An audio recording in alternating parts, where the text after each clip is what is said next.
কবি জয় গোস্বামীর মেঘবালিকার জন্য রূপকথা। আমি যখন ছোট ছিলাম খেলতে যেতাম মেঘের দলে। একদিন এক মেঘবালিকা প্রশ্ন করল কৌতূহলে, এই ছেলেটা নাম কি রে তোর? আমি বললাম ফুসমন্তর। মেঘবালিকা রেগে গেল, মিথ্যে কথা, তা কেবল হয় কখনো? আমি বললাম নিশ্চয়ই হয়, আগে আবার গল্প শোনো।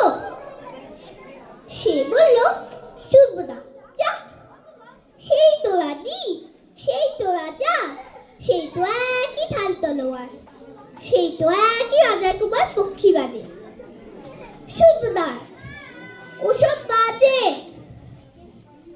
আমি বললাম তোমার জন্য নতুন করে লিখবো তবে। সে বলল সত্যি লিখবি? বেশ, তাহলে মস্ত করে লিখতে হবে, মনে থাকবে, লিখেই কিন্তু আমায় দিবি। আমি বললাম তোমার জন্য লিখতে পারি এক পৃথিবী। লিখতে লিখতে লেখা যখন ৬ বছর ২০০ পাতা, হঠাৎ তখন ভূত চাপলো আমার মাথায়। খুঁজতে খুঁজতে চলে গেলাম ছোটবেলায় মেঘের মাঠে। কি দেখি চেনা মুক্ত একটিও নেই দল্লাতে। একজনকে মনে হলো ওর মধ্যে অন্যরকম। এগিয়ে গিয়ে বলি তাকে, তুমি কি সেই মেঘবালিকা? তুমি কি সেই? সে বলেছে তো নেই, আমারও সব তো নেই। আমি বললাম তুমি আমায় লেখার কথা বলেছিলে। সে বলল সঙ্গে আছে, ফাঁসিয়ে দাও গাইছিলে। আর হ্যাঁ শোনো, এখন আমি মেঘ নই আর, সবাই এখন বৃষ্টি বলে ডাকে আমায়। বলি হঠাৎ এক প্রশ্নের চুল থেকে নখ আমায় পুরো ভিজিয়ে দিয়ে অন্য অন্য বৃষ্টি বাদল সঙ্গে নিয়ে মিলিয়ে গেল খরস্রোতায়, মিলিয়ে গেল দুয়ের বেলায়। দুয়ে দুয়ে বৃষ্টি বলে ডাকে আমায়, বৃষ্টি বলে ডাকে আমায়, আপন বলে বলতে বলতে। আমি কেবল বসে রইলাম ভিজে একশো কাপড় জামায়, কাছে তোমায় বসে রইলাম বৃষ্টি নাকি মেঘের জন্য। এমন সময় অন্য একটি বৃষ্টি আমায় চিনতে পেরে বলল, তাতে মন খারাপে কি হয়েছে, যাও ফিরে যাও, লেখো আবার, এখন পুরো বর্ষা চলছে, তাই আমরা সবাই এখন দাদার দেশে ভীষণ ব্যস্ত। তুমিও যাও, মন দাওগে তোমার কাছে, বর্ষা থেকে ফিরে আমরা নিজেই যাব তোমার কাছে।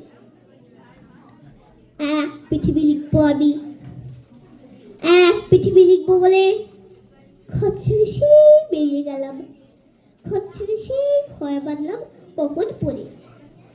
সত্যি শুধু কাগজ করো, একাই থাকবো, একাই দুটো ফুটিয়ে খাবো।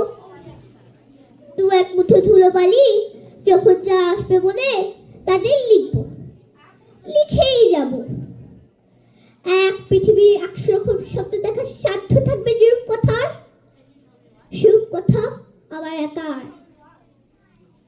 খারগুজে দিন লিখতে লিখতে, খারগুজে রাত লিখতে লিখতে, মুছেছে দিন, মুছেছে রাত। যখন আমার লেখবার হতাশা হলো, মনে পড়ল সাল কি তারিখ, বছর কি মাস, সেসব হিসেব আর রাখিনি।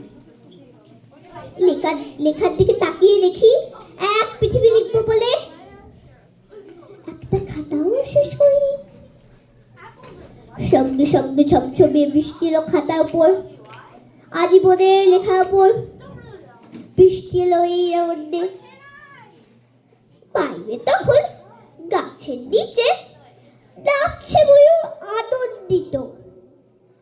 এ গাছ ও গাছ উঠছে পাখি, বলছে পাখি এই আমাদের কবির জন্য আমরা থাকি। বলছে ওরা কবির জন্য আমরা কোথাও, আমরা কোথাও, আমরা কোথাও হার মানিনি। কবি তখন কুটির থেকে তাকিয়ে আছে অনেক দূরে। বনের পরে, মাঠের পরে, নদীর পরে, সেই যেখানে সারা জীবন বৃষ্টি পড়ে, বৃষ্টি পড়ে, সেই যেখানে কেউ যায়নি, কেউ যায় না কোনোদিনই। আজ সে কবি দেখতে পাচ্ছে সেই দেশে সেই ঝর্ণা তলায় এদিক ওদিক ছুটে বেড়ায় সদায় বড় বৃক্ষবিধি, কিশোর বেলার সেই হরিণী, কিশোর বেলার সেই হরিণী। নমস্কার।